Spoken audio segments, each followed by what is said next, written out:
This the TempahZone podcast. Hello, ladies and gentlemen, wherever you listening to this podcast right here. This is episode 55 of the TempahZone podcast with your host, me, Amir Max, and that's all facts, a.k.a. Mr. Versatile, a.k.a. Young Stephen A. I'm going to throw in two more nicknames because I'm feeling it. A.k.a. AMC on the track, a.k.a. the Black Tony Robbins son. I don't know if I'll use that last one again, but I'm just feeling it because I got a special guest with me that I'm very cool with, very comfortable with, so I thought of just spicing it up a little bit for him for this episode, man. My guy right here, man. UML alumni, man. You know what I'm saying? Go Riverhawks, son. Class of 2018, you know what I'm saying? He's also an audio engineer, all right? A producer, all right? And a drummer, all right? I just talked his shit for him. Ladies and gentlemen, give it up for CKD. What's up, everybody? Yo, man, how's everything been, man? It's been good, bro. Life's been good. We're working hard. Also chilling hard. Yeah. Because you gotta have that too. Yeah, that's great, man. That's great. You know, I met up with you last week at the Boston Music Awards. So yeah, that was good that we got to meet up before we did this, because last time I saw you was like a while ago before that. You know what I mean? So it's definitely been a while since we reconnected and got to chat up everything, man. So yeah, for real, bro. Yeah, man. What brought you to the Boston Music Awards? What was the purpose for being there for you? So my studio I work at, Red 13 Studios, we were nominated for Recording Studio of the Year, along with like some other dope places where I used to intern, for example, like Cybersound, Q Division, like all the really dope places. Yeah, those are the big studios around here, man. Yeah. Bridge definitely. Sound and Stage ended up taking home the cake, but they deserve it. They're a pretty dope place. So. Yeah, that's a crazy studio. It's funny because like the first time I went there was like a month ago. There was a bunch of A&Rs, and they were like, "Hey, come here, play your music for us, and you know, just show off your stuff." And I ended up going there, but I just remember being in that studio, and I'm just like, "This is like a professional. So this is like top of the line shit." You know what I mean? I don't know, when I see studios like that, man, I always think to myself, I'm like, is this even necessary anymore? Is all that equipment necessary nowadays? Would you say? It like depends on what you want. So like the best example I can give you is like the reason why some people go to like these high-end studios in LA and stuff is because they have really dope equipment. Like me as an engineer, like some people who have like really good ears can kind of tell when you record it with like kind of like a cheap like $100 mic like in a bedroom or something. Yeah. Or like on like one of those like snowball like USB mics or something. Yeah.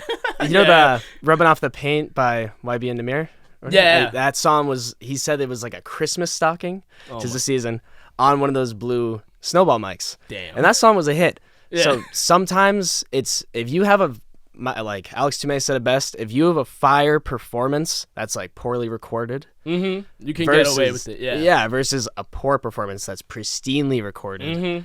Then, but if you can have both of those things, you know, like it just sounds better. Yeah, more power too. Yeah, and that's a good point that you made there, man. It's funny because like songs that sound like overproduced and over high quality, like can sometimes come off as like not as like genuine. Yeah, it's not as like less raw. Yeah, it's not as raw. You know what I'm saying? So there's definitely something to that. Not everything that's squeaky clean and perfect is like guaranteed hit. Yeah, exactly. Can sometimes do the opposite for you. So yeah, man, I think that's pretty funny. That's a good point that you mentioned that. And a lot of rap songs nowadays, you know, I've definitely heard a lot of songs where I'm like, ugh, like those vocals were recorded like shit, but this shit still goes hard though. Yeah, right.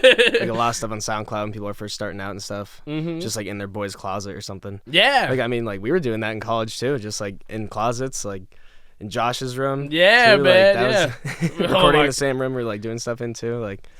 Crazy, man. Yeah, we made it work. You know, we used what we had. Yeah, exactly. And try to make it work, man.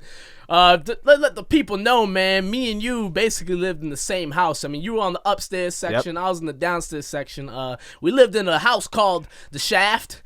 Yeah, the Shaft. Because across the street there was the Tip. It was another house. You see where this is going? Yeah. I'm just gonna let y'all figure. If you didn't catch on there, then you weren't listening. Yeah.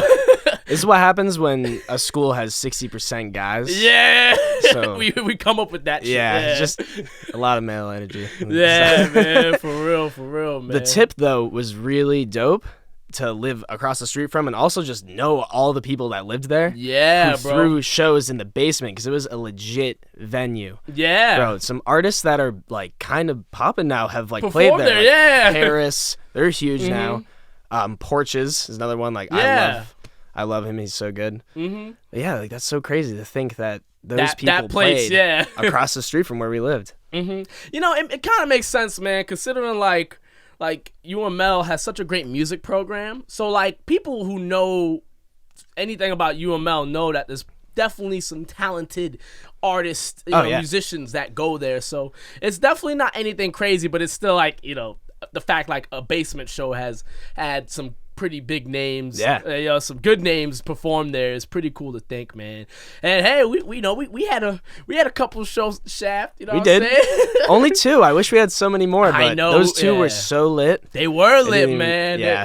Those were fun times, man. We just got extra fucked up, man. Yep. I don't even drink like that no more, man. Nah, I don't either. I can't. Yeah, I can't either, bro. It's crazy how quick you just like you fall off when it comes to alcohol. I know, dude. Like college, you peak your alcohol drinking ability. Yeah, pretty much. I mean? And it just falls down really hard from there, man. Hangovers are so much worse now. Yeah, They're bro. So much worse. We're getting old, man. I would like drink and like wake up and go to a class at like 9 or 10 a.m. And like now I can't even like go to work if I've had like 3 drinks the night before. I'm just you be feeling it the next day, bro, and you gotta make sure you stay hydrated. Like I remember people used to make fun of others for gotta stay hydrated. Always. Like people used to make fun of people in college because like they'd see you drink water and be like, "What the fuck you doing, bro?" But now like you see people do that, you're actually like, "Good idea." Yeah, right. You know, yeah. Like, you always make fun of the dude if like you're at the bars and someone would order water. You'd be like, "Oh, you got a water?" Like you probably like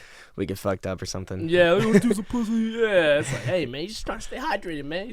He's gonna feel good the next morning. You gonna be all hungover and shit. So, yeah, man. Crazy times at Lowell, man. But let's talk about the beginning of how you got into this music shit, man. What got you started on just the love of music? Where did it all come from? I started making beats when I was 11. Oh shit! Damn. I know, 11? dude. Wow. It's crazy to think about that. But I would go to my cousin's house, like on my dad's side. And there was like 3 of them, and like my uncle had a MacBook or something. No, it was an iMac. Yeah. And it had GarageBand on it. Okay. And my cousins were like much younger than me, but the one that was the oldest, Kyle. Yeah. Like, we would like make songs on GarageBand together. I was gonna say because we didn't know how to play guitar or even had a guitar or anything, so we just like made just like kind of like little electronic beats or like song like guitar or something. Yeah. Like, on GarageBand, we were like a band. We were like Silent Screams was the name of our band, which is Silent like pretty Screams? emo if you think about it. Like emo that's as great. fuck, Yeah. But yeah, I like it. Yeah. Then just it all grew from there. Damn, like man. every time I go over there, like we always just that was our thing. We'd either like play Halo or something in his basement or like make beats in GarageBand. Damn, man. I got FL Studio when I was 12, and then still use it to this day. You still use FL Studio to this day. Holy shit, man. FL Studio 7, the first one I got, and then 8 came out like right then. That was the first thing I ever pirated was FL Studio. Really? Like, I figured out shit, how to do when I was 12, dude. It was so sick. Yeah, dude, that's awesome. You know what's funny, man? I never got into FL.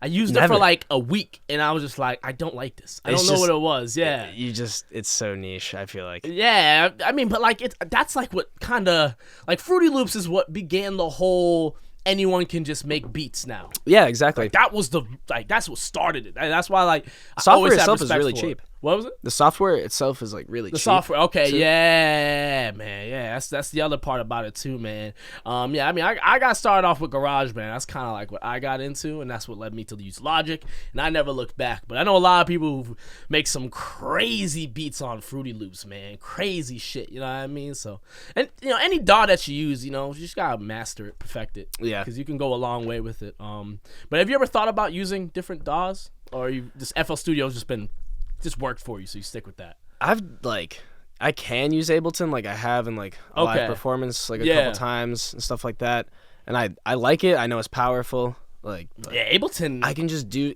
like I can work 75% as fast in Ableton compared to like 100% in FL Studio. Yeah, so it's FL like Studio. if I'm just faster at it, then like I don't know, comes more naturally. Like, nah, yeah, I feel you on that, man. Just you just hop on FL, you just get right to it. Yeah. So yeah, I don't blame you on that, man. You know, if it ain't broke, don't fix it. You know what I mean? And I know this is why I mentioned that because I know a lot of producers. I've talked to them about this, and they're always just like, yeah, you know, definitely try to get familiar with other DAWs and see what else works because you never know what you're missing out on. So yeah, exactly. Yeah, because I've honestly never attempted to try Ableton or Reason. I've just been so content with Logic. Yeah, you know what I mean? Yeah, I don't know, yeah, but one of these days I'll try out Ableton. Ableton, if there's anyone I'd go to next, it's Ableton. Yeah, because I've heard good things about that DAW. So yeah, we'll see maybe if I get into that. But yeah, I don't know. like you were saying with Fruity Loops, you know, it just works out well. Yeah. How many beats do you have that you have not released yet, man? Over 500? Yes, I don't know, man. I've made so holy shit, dude. Many, and like some of them are like just little ideas or something. Like I'll just think of something in my head and like just put it in like a piano roll, and I'll just never touch it. I'll never finish it. Yeah. I think every producer has probably like 10 of those for every one song that like kind of is complete. Yeah, like full structure with like an intro and a chorus and verses. Yeah. And then those songs that I have finished, like I still like just don't release or haven't released or something. Like I have just a treasure trove of so much music. Oh my god. I want to just release the absolute best because I don't want to just release like a lot of like good stuff, but like that might kind of, I'd rather just release like a few really solid like hits. Yeah, man. Hey, yeah. Sometimes less is more. You know what I'm saying? And in terms of that, but you know it's funny, man. You know we're talking about this before we got recorded, but let's get into it now, man. Unreleased music, bro. It is one of the most, I think it's one of the most fascinating things as artists because we have so much shit that we are always like, I don't know, I don't want to release it, I don't know when. And a lot of the times that unreleased shit be the tracks that hit the hardest, right? You know? For real. So yeah. All the stuff that leaks from like all these artists and stuff, like Cancun by Playboi Carti, that has not dropped. Right? Oh yeah. Like that's just been leaked like everywhere. So like everyone's already heard it, so it probably won't even get released at this point just because it's been played so much. Like yeah, people already know what it is, so it's like it doesn't have its like staying power because it's like, all right, we already heard this track, it's not new anymore. Yeah, man. But I definitely think it's definitely important to release things while you have them, you know what I mean? Yeah, right. Yeah, like because holding on to something, like, because if you record a song a year ago, man, like, you know, a year later that shit might not be as cool as it used to be. Yeah, right. Like, you may have missed your opportunity with it. So. Yeah, sounds change, man. You know what I'm saying? Like things. Almost like every other month. Every month, man, be doing that. So like I think it's very important if you got unreleased music, just get that out there, man. Like don't hold on to it. Yeah, I got a few unreleased joints that I need to do something with, man. But in time I got it going. You know, I'm transitioning to a new sound, so I don't really want to like, you know, I gotta make sure everything's planned out right. You know what I mean? Yeah, your album was tight though. Thank you, man. Thank you. I appreciate that, man. It's definitely, and I'm trying to just work on that. You know what I mean? Like promote that. You know, because I just feel like I put so much into that. Let me just focus on this because I know there's probably a ton of people who still haven't heard it. You know what I mean? Yeah. If you haven't heard this man's album, go peep it right now. Hey, with your ears. Thank you, man. Thank you. Yeah, let them know, man. But yeah, I want to ask you about just like the amount of content on projects, man. I believe in like EPs for now because I'm not a big artist. Yeah. But do you think it's best that artists release as much music as possible and just shoot, kind of like Russ says, or do you think it's just better to put out as like the most quality stuff at a time? I think like quality spaced out, like kind of close together is good. Okay, yeah. So it's like if you just have like a single and you like really just promote the absolute shit out of it, like always post it, like try and get blogs, pick it up, etc., etc. That will like kind of make sure that everyone has at least heard it. And like some people are like still bumping it like a month later, like or so, and then like kind of keep the hype going, like, and then just be like, oh, I dropped another like single or something, and then I think that you need to let it die down a little bit and then release like a bigger like thing, kind of give people enough to kind of give them like an appetizer, like a few small like really hit like bangers or something out. Yeah, no, definitely. And then you can pump out like something that they'll like really like want to listen to like front to back. Yeah. So. No, good. Yeah. The appetizer. That's a good way to put it, man. You gotta give people a reason to be like, oh shit, like I want more. You know. Yeah. You can't just drop something out of nowhere. You can't just drop a 15-track album and be like, hey, check it out. Like, you know, unless you're like that dude or that girl. You know what I'm saying? But I don't think a lot of people are in that position. So yeah, man. I think that's just something very important. Is how many tracks that you have that are recorded, not beats, but like actual songs that you plan on releasing in the future? Do you have anything in the vault? I got a couple songs right now. Okay. One is with my boy L.Ukas. Shout out L.Ukas. Yeah, shout out, man. Shout out, man. Yeah. He also went to UMass Lowell. We got Hell a song together. He's on the vocals. Fucking both of us in the production. We just hit the studio one day, like made the beat like 2 hours, but it was just so like such a vibe. Yeah, bro. I can't wait to drop that. That's just gotta dope. record one more verse. Slated for 2020. Okay. Yeah, man. Big plans for 2020. Hell yeah, dog. Yeah, I got another one also in the vault with No One. He's a rapper. His rap name's No One? Yeah, No One. That's hard. N-O-1. Yeah. That's hard. I like that name. He's fire, bro. I highly suggest listening to him. Yeah. I feel like with that rap name, you better have some bars. Yeah. It's like I'm on the production. Currently trying to find someone else to fill the verses, but we'll see what happens. I might just fill myself because I also got another song that I'm on the vocals. Oh snap, man! Throw a little Melodyne because my voice ain't like most beautiful, but nah, man. Hey, done, baby. Hey, man, it is what it is. You know what I'm saying? Like, if you gotta use that little bit of Melodyne, it's all good. You know, we're in the age of music where everything has to be crystal clean, perfect. You know what I mean? Oh yeah, bro. Yeah, crystal clean, not crystal green. Yeah, but yeah, crystal clean, perfect. Yeah, so that it is what it is, man. At the end of the day, as long as it sounds good and you don't sound like a robot, you're good. Yeah, exactly. Yeah, you know, you just don't sound fake. Yeah. And that's really all it comes down to. Because I think a lot of times when artists use autotune, man, you just hear all the soul sucked out of how they sing. Yeah. You know, a little bit. It really depends on how it's used, kind of like aesthetically, like almost. Yeah. But I know a lot of people like think that autotune is like cheating or something, but those people don't know about Melodyne. Yeah, Melodyne's even that more. That really is cheating. But Melodyne is more of a cheat code than anything. Yeah, exactly. Because it doesn't add that chorus effect. Yeah, right. That chorus-like effect to your voice like autotune does. Yeah. So super like synthesizer-y. And you can like chipmunk your voice. You can deepen your voice with autotune. There's a lot of crazy shit you can do with autotune, man. Yeah. Like I've literally done songs where like my engineer will like tweak my voice. I'm like, dude, this is literally what Tory Lanez does. Yeah. I was like, I swear, guys, this is the music industry right here. Like, if more people knew this, they would realize like this is kind of what just everyone's doing. You know what I mean? But hey, not everyone can come up with melodies, good melodies, man. Not everyone can. Tough. Yeah, you still have to have some understanding of like good singing to do it. Like, yeah, exactly. Yeah, you can't just be Joe Schmo off the street and hop in the studio and start singing and it sounds good. And I think that's what a lot of people think. They're like, oh, they're just using autotune.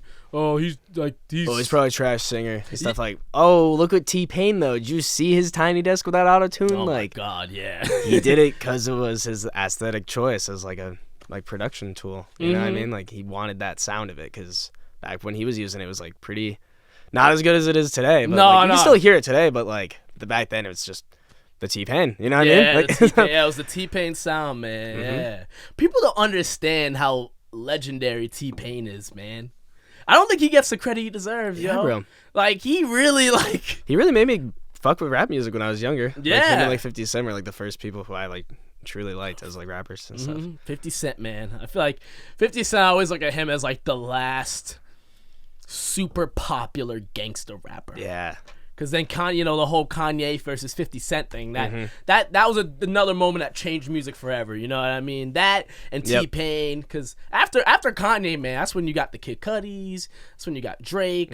You know, Travis Scott. So I think that was a pivotal moment, and that's why I love Kanye. I know you're a big Kanye fan too, because. If it weren't for Kanye, man, a guy like me, we couldn't, honestly, like, it'd be hard for us to even, want to rap if we wanted to, because Kanye made it, you didn't have to be gangsta anymore, you know what I mean? Or, be all blinged out and stuff. So. Yeah, you could be, like, kind of, like, cool and artsy. Yeah, you can just do that, so that's why I will always fuck with Kanye. I don't care what anyone says, about Kanye, man. Kanye always has a special place in my heart. Yeah. Through the MAGA hats. And all the crazy shit. All the crazy shit. It's really the MAGA hat that was a part. I was like, I know, bro. When he did that, I was like, are you doing this just to get attention? Like, because it's working, but like, it's not the good attention. Yeah, this is a bad. It's not good, bro. This is bad, very bad. Because I forgave Kanye through the George Bush doesn't care about black people. That shit was hilarious. I thought him going on stage with Taylor Swift was hilarious. Yeah, right. Because that was kind of true. I mean, Taylor Swift did not have the best video. Beyonce did.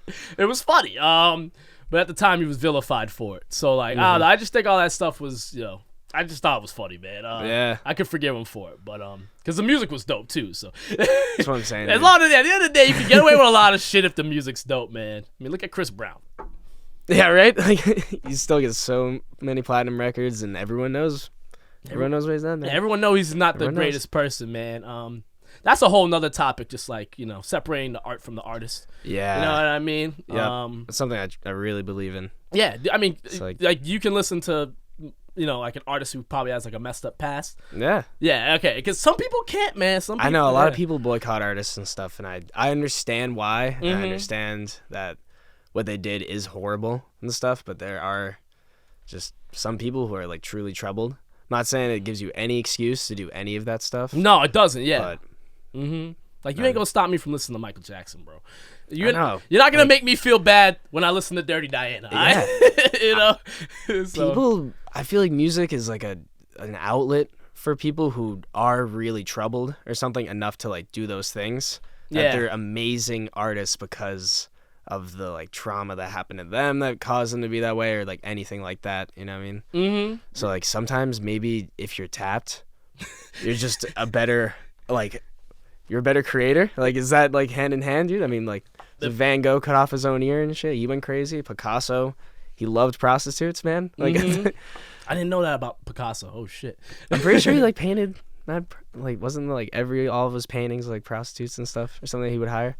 I believe. No, I mean, I definitely. It sounds like it could be true. I just don't. I just don't like know for sure. I just didn't know. I don't know much about Picasso anyway. I just know his paintings are just insanely unique. That's all. That's it. I don't really know too much about the story behind them. But it's just like artists are just crazy, man. We're crazy people, yo. Yeah. Like we are just crazy. I'm definitely man. not saying. Yeah. Like no, I really think every artist, we all have that like just. Any creative in general, man, there's always that something crazy about us, man. I don't know what it is. just something about the art form with it, man. The music. Yeah, it's just the music. Yeah, being a creative, just you have to have a little bit of something with you. You know what I mean? Yeah. But that's just is what it is, man. But let's get back to talking about. I want to ask you about you playing the drums, man. What got you playing drums? Of all instruments, why drums? I don't know. I just like. I really don't remember what just made me want to start playing the drums. I think like my dad was like, yo, you should like play an instrument or something. Like I think you would be a good drummer or something. Because I think I would like drum along like songs in the car or something. I would just like slap my knees or something. I don't know. And he got me so like my dad, but just so weird is he got me drum lessons like in Worcester, but didn't buy me a drum kit. So I would go, the only time I would play the drums was on this electronic drum kit in this basement of this music store. Oh, wow. With this like 90-year-old guy who was fire. He was a jazz drummer from Chicago. Oh, okay, yeah. Like he holds the sticks different, yeah. Dude, he was so good though because he like could shred, but just by making like such little movements. Oh, like just softly shred. He was so old. He was like use as little energy as possible. Like that's while crazy. You play, and I was like, that's just stay relaxed, and that's like so wild to think about. Like whenever you see concerts, like drummers just going so hard, they're sweating, they're going in, I know, but like he was like, just chill, he's going fast, too. Like he's playing, yeah, dude, that's awesome, man. So how long have you been playing the drums for? That was in 7th grade. It was 7th grade when I started lessons. Oh, okay, so. I stayed with it, and then my dad bought me a kit after like 3 months. Okay. So that was like my Christmas present or something that year. Awesome, man. It was like a beginner, like shitty kit. Yeah, but you gotta start somewhere. Yeah, man. exactly. So you started making beats around the same time you started drums. All that, kind of everything just kind of. Yeah. You just kind of right? At one point in your life, it's like music just. It just kind of came to me, dude, which is so weird and not really like a thing for most people. I've always been a huge like fan of music. Like my mom got me into like crazy stuff early on, like I remember in kindergarten, she would like I would have to go with her to my her indoor soccer games, and she would play Linkin Park CD to like warm her up, like hype her up, kind of. It was like hype up music, Hybrid Theory, bro, and that was just like they had all those like hip hop loops and stuff like over metal and stuff. So I thought it was so sick. That was like then she gave me that CD. That was my first CD when I was in kindergarten. It's a legendary album, man. Yeah.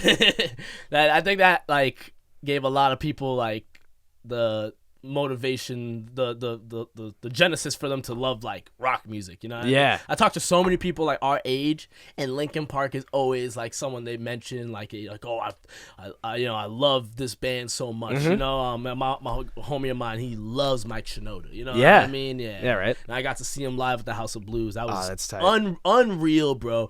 You know, it made me realize like, man, these guys like they had an impact, you know what I mean? They really did. Yeah, Linkin Park's the shit, man. So I really mess with them. But yeah, man. What also so you know you went to UMass Lowell, you majored in sound recording technology. Why that? Why not music business? What made you say I'm gonna make the music sound clean? Why did you go that route? Because I was so into like production. Like I always have been. It's always been like what I wanted to do is just like make just really dope music. And like I kind of just didn't really know how to mix it myself. Like, I watched some YouTube tutorials and stuff like that. Really try and figure it out myself. But I didn't like truly know how to like do all the like kind of little things and stuff, or like how to record even. I had no idea how to record anything until I got to college and just kind of like went at it. Like got you. Yeah. In, Hatch's dorm. We would start doing like all the Sherwood stuff. That was fun. Hell yeah, man. Hell yeah. That's dope, man. That's dope. Because, you know, the reason why I asked why, you know, you would want to go into that field, because, like, when I think about it for me, man, I'm like, I don't want to record people that I know that might not be good. Have you recorded for artists that you did not enjoy recording for? Yeah. There's some people who I'm like, I respect you, like, giving it a try. Like, I really do. But, like, I don't know if people are gonna like this. And like you can't say that. You just gotta like go with them and help them make it, like finish the product. You know what I mean? Try to make it as palatable as possible. Exactly. Yeah. And that's like, if anything, it's like the ultimate challenge, because it's like, what if you can make them sound not awesome, but like a little bit better or something, you know? Because you never know, someone might eat it up. Someone might actually, you might think it's terrible, but someone out there might be like, yo, this shit's actually pretty dope. Best example, Ice JJ Fish. Yeah, it's so viral. Like that sounds like studio quality, like that song. So like he went into the studio, and person recording was probably just like, wow. This is what my life has come to. It's like, yeah, imagine being that engineer during that stuff, man. Yeah, dude. I just feel like it takes, like, I always thought like it takes a bunch of patience to be a producer, but I feel like it takes a lot of patience to be an audio engineer, man.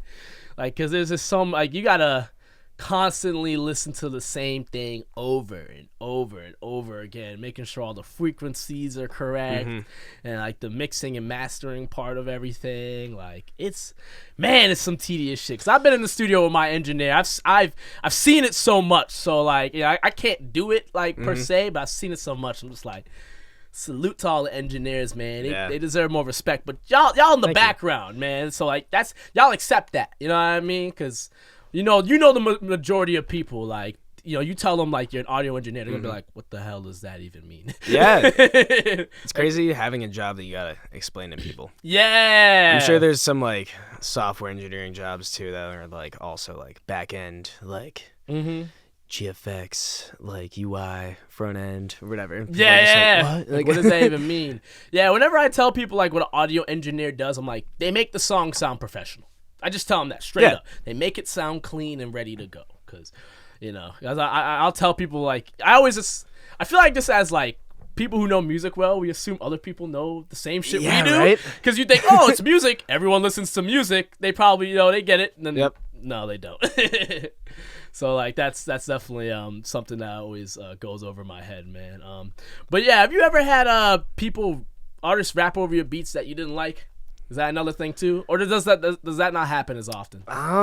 That doesn't happen as often because you're probably more selective on who gets your beats. Right? I do pretty much all of my like beat sales, like not online, but like in the studio. Like clients will be like, you do it differently. Okay. Yeah, so you're not on BeatStars, yeah, right? Yeah. I don't really use Track Train or anything like that. I never Okay. really found to have much success on those websites, like personally. Yeah. Like, I know other people have made like 6 figures off leasing beats, like Cash Money AP and all these other producers and stuff. I just couldn't hack it. But at the studio, like I produce like sometimes it depends. Like I can sell an exclusive to a client that I've made like out of the studio, or you can just like book me hourly and like make a beat with me, and then like we can work out like the percentage and stuff like after the fact. But yeah, most of my beat sales are like in person, so I almost kind of get to screen who's on my beats because I can be like, oh, by the way, I also like produce. Like, do you want to hear my stuff? Like, and then I explain to them the differences between like leasing and exclusives and all that. Okay. Hell yeah, man. That's cool, man. So you definitely have a different approach on how you sell your beats, man. I think that's not bad because I know a lot of producers are very against the whole type beat era. Yeah. How do you feel about that? Type beats. I think that like people who produce like, I know that if you want like an exclusive from like Pierre Bourne or like Boy Wonder, you're gonna pay like 20, 25. Throw the bag. You're gonna put a lot of money. So if there are producers out there that are making beats that are very much similar to that style that are free on YouTube, like more power to them. Because if anything, like learning how to copy someone's sound is kind of as hard as finding your own sound. You know what I mean? Like, yeah, it's the same. Think about like another person. Figure out their formula. Exactly. Yeah, So.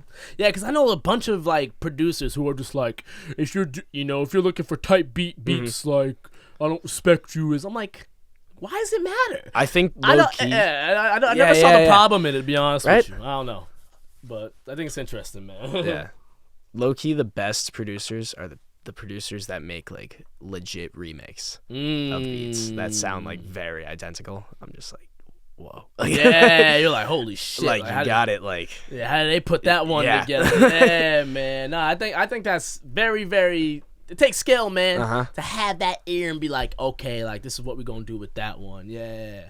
My biggest thing with producing, man, that's always been my problem, man, is sampling. I have yet to perfect that skill, and I feel like it's, being in the hip hop game, like I feel like that's just so essential, man. How are your sampling skills? Are you good at that at all? Yeah, I've kind of like figured it out just over the years. Okay. Like doing FL Studio and like, I've even like I made a beat in Pro Tools and stuff. Like sometimes clients will be like, oh, I want like this like sound effect.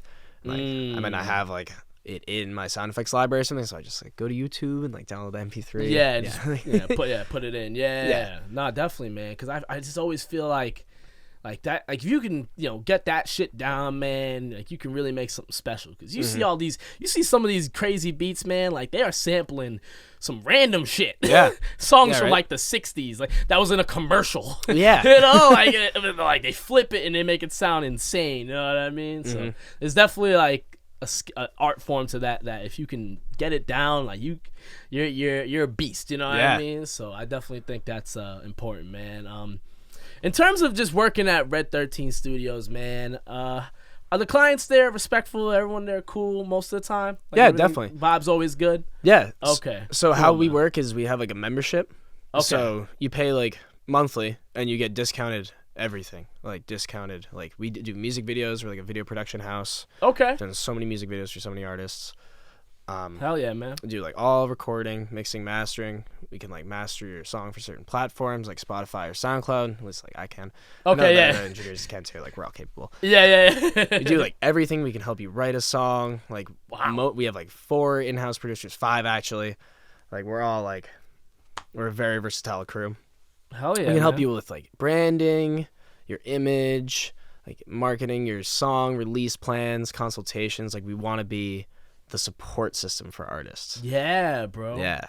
That's so, like, awesome. The clients that come to us, either there's the 2 types. There's the people who really believe in themselves and like want to really like they don't really know how to navigate the music industry and they need some like our help. They need some assistance, yeah, man. Yeah, and there's the other ones that take advantage of our cheap costs and just want the cheap like studio time. Yeah. This is cheaper than any studio in Boston. That's crazy. Our man. non-member rate is $65 an hour. Okay, yeah, that's not that bad though, man. Cause some of these studios be a lot of money, bro. They're like 85 average in Boston. So. Yeah, let's drive 20 minutes out to Framingham, save you some money. Yeah, bro. Shoot, I'm gonna have to stop by that studio sometime, man. Definitely, bro. Yeah, the only thing I like, the only reason why I've never like stepped outside like to other studios, just like I've been working with the same engineers since I was 16. Yeah. Oh yeah. So like him and I, we just like it's like a boop boop boop type of situation. It's like symbiotic. Yeah, it's gotten to that point. So like it's almost like it's hard for me to work with other engineers unless it's like a friend. That's why like I tell you like I'd work with you, man. Oh, definitely. Like we have history, so you know what I mean. So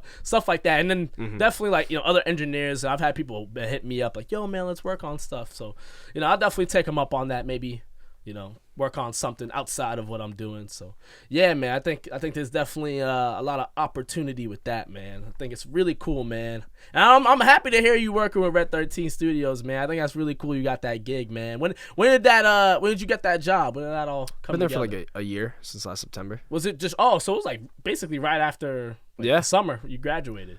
Okay. I was still interning, but it was like my second internship at like 2 different studios. Okay. So, like, I've got a lot of like experience. I got like some like really good hands-on at like both places. Okay. I had like a decent portfolio from like school. Like kids in my class, like I sound like such a dick, like I'm bragging, but like say it. Some kids were like, "Yo, your mixes are like fire." Let's go. And I'm like, we're all in school. Like, they're not as good as like I'm not that great yet. Neither are you. Like, we all suck together. Yeah. But like, thank you. Like, if I suck the least out of all of us, then that's good. Like, I appreciate it. I heard CKD trying to be humble right now, man. You see, he worked it back there. You worked it back. That's good, man. I respect that. That. Don't worry. Like I said, I'll talk your shit for you, man. Don't worry. I'll throw it in there, man. But appreciate it. CKD got the mixes on deck, all right? Don't sleep on it, okay? I gotta ask you this, man, because you've definitely had a lot of clientele, it sounds like. You've worked with a lot of people. What's some advice you would give artists before they step into the studio? Just anything.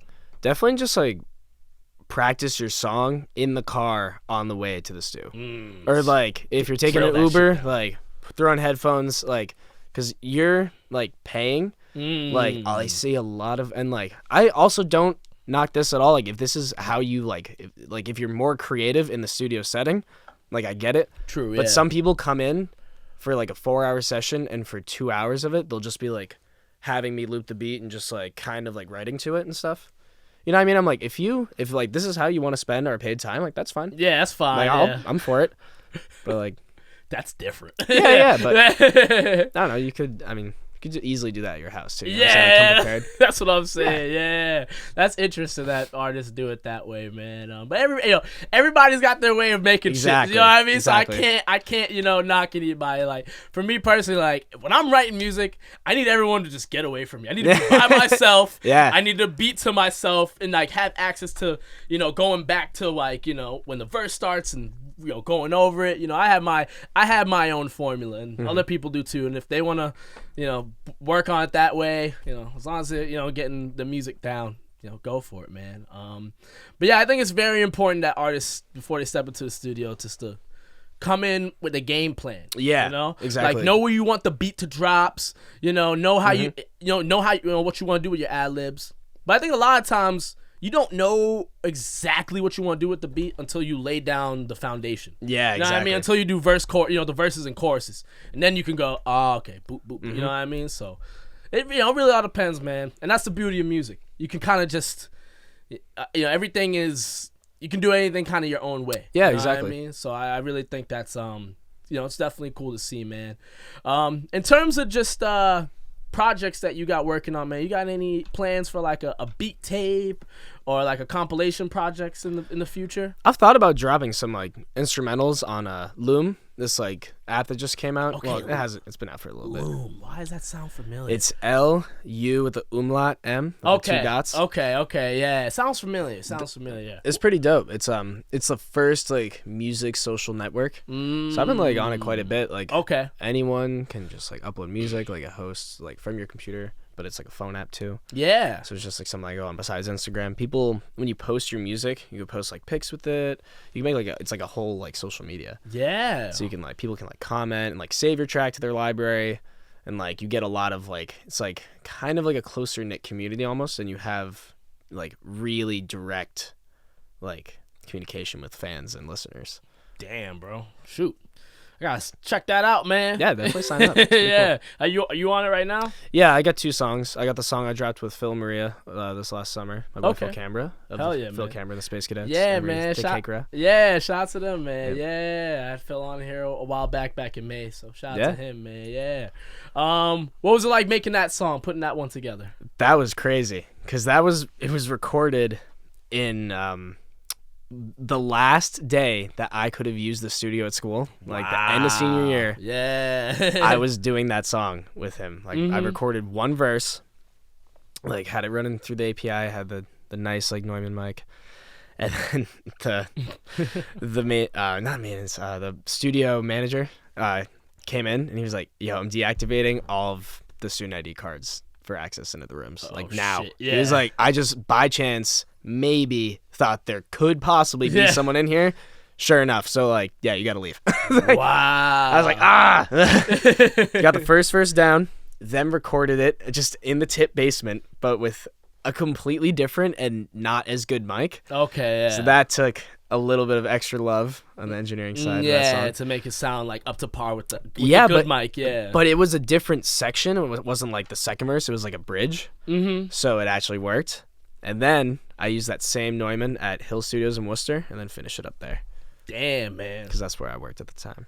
That's awesome, man. That's crazy how that shit came together. Like it was really like it was almost like fate. You know what I mean? Right? Like, it was like meant to be because like everything was all last minute, like on the to the wire type stuff, man.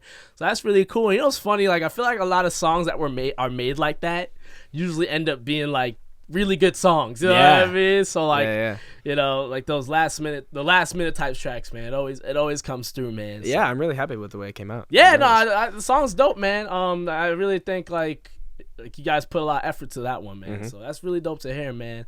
I gotta ask you, man, just one thing before we get out of here. We're kind of close on time, but I think this, it's no biggie. I gotta ask you, man. So you're an audio engineer, you're a producer, you're a drummer. You can rap every now and then.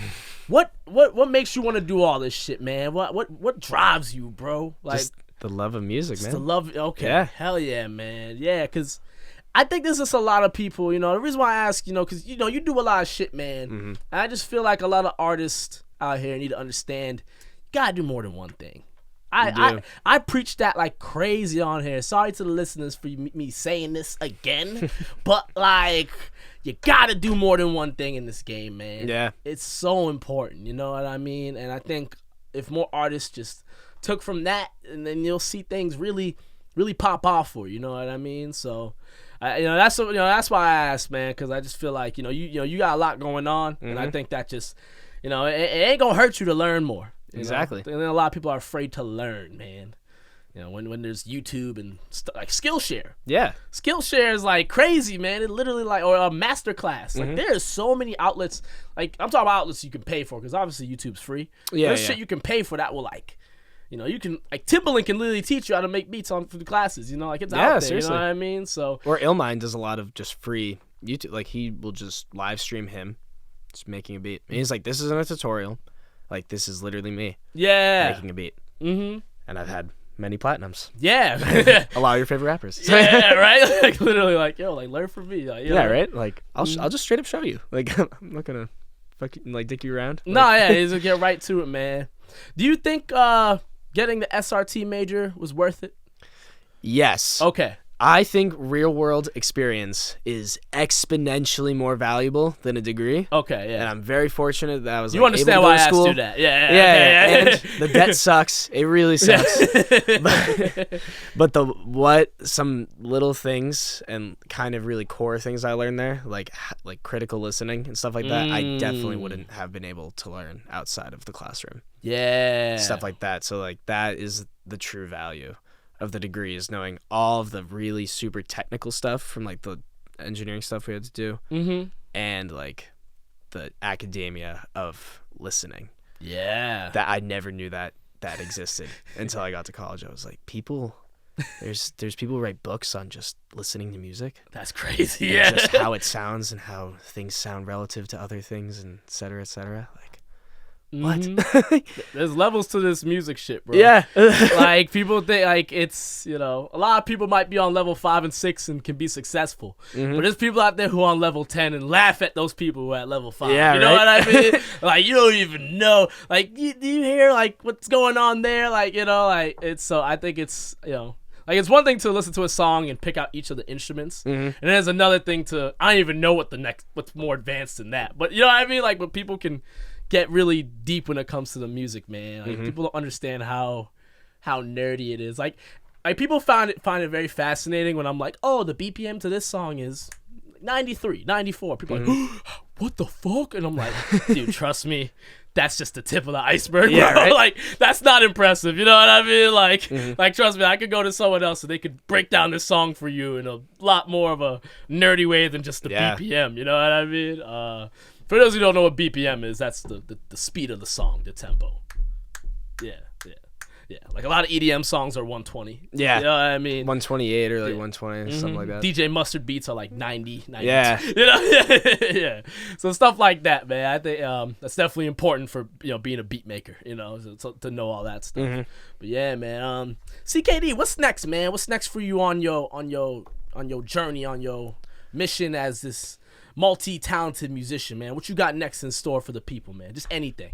2020's got a lot coming up for me. Okay. Like, I'm still drumming with the band Stella Star Fox. Hell yeah, Shout man. out Stella Star Fox, Hatch Tommy Ben. We're gonna get them on here. Those are the worry. boys. I talked to Hatch. We're gonna make that happen. Hell yeah, bro. Don't worry. Great Don't shit. worry. We're gonna make that happen. Yep. Yeah. Still making solo music. Like I said, got a couple singles in the vault. Getting ready to release those. Just a lot more making beats every day. Hustling every day. Vibing every day. Damn, man. You know That's what I mean? dope. I feel like you're just always a positive thinker, man. Yeah. I've never seen you mad, bro. You always are like, yo, we just keep it rolling. Like, I know, good. right? Yeah. That's why I got mad respect for you, man. For real. You just keep it rolling. No bullshit and no excuses, man. And I think more artists need to be that way, man. Yeah, exactly. So, just keep it rolling, man. Anything you want to plug for the people? Like social medias? Where can they follow you? Follow me on Instagram at crispy, CHR.SPY. And that's it. Pretty Hell much. yeah, Don't man. follow my Twitter. It's kind of useless. I Yeah. just say a lot of dumb shit on there. So. Just follow Same him on out IG, man. Hell yeah. That's what's CKD, thank you for being on, man. Thanks for having me, bro. My God, Appreciate man. it. Ladies and gentlemen, that's episode 55 of the TempahZone podcast. Shout out to PRX Podcast Garage for them high quality sounds once again, man. Very high quality. Yes, oh yes. Soundproof ass room up in here, man. Until next time, y'all. Peace.